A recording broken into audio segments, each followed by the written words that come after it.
વાપીના cyclist Kantibhai Bhandari સેલવાસમાં KCA મેરેથોનમાં 21 કિલોમીટરની દોડમાં તૃતીય ક્રમે। સેલવાસ ખાતે કેસીએ દ્વારા કેન્સર જેવી ગંભીર બીમારીની આગોતરી જાણકારી માટે મેરેથોન યોજાઈ હતી। સેલવાસ ખાતે કેસીએ દ્વારા કેન્સર જેવી ગંભીર બીમારીઓની આગોતરી જાણકારી માટે મેરેથોનનું આયોજન કરવામાં આવ્યું હતું, જેમાં 6, 10, 21 અને 42 કિલોમીટરની દોડમાં આશરે 1100 જેટલા સ્પર્ધકોએ ઉત્સાહપૂર્વક ભાગ લીધો હતો। વિજેતાઓને કેશ પ્રાઇઝ તેમજ ટ્રોફી આપવામાં આવી હતી। વાપીના 65 વર્ષીય પંચ કૈલાસી સાયકલિસ્ટ એવા કાંતિભાઈ ભંડારીએ પણ 21 કિલોમીટરની દોડમાં ભાગ લીધો હતો અને તૃતીય ક્રમે આવ્યા હતા।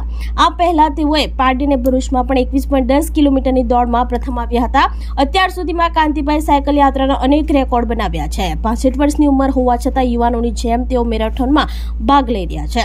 સરકાર અને વિવિધ એનજીઓ દ્વારા તેમનું સન્માન કરતા વલસાડ જિલ્લાનું નામ રોશન કર્યું છે।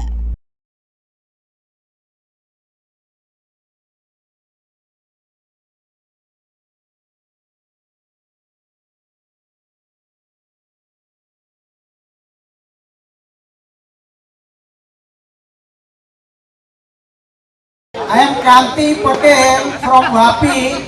I am a World Record India holder, India Book of Record holder. Ma Narmada Parikrama by walk. Just 1 year before I have completed 2,850 kilometers in 86 days.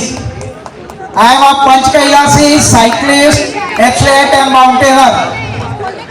I was felicitated by the Chief Minister of Gujarat, Mr. Bhupendrabhai Patel. Thank you. આપણી સંકલ્પ news ચેનલને subscribe અને like કરો, bell icon દબાવો જેથી આવનાર news અપડેટ્સની notification આપના mobile પર સૌથી પહેલા પહોંચે। Like, subscribe and share the video.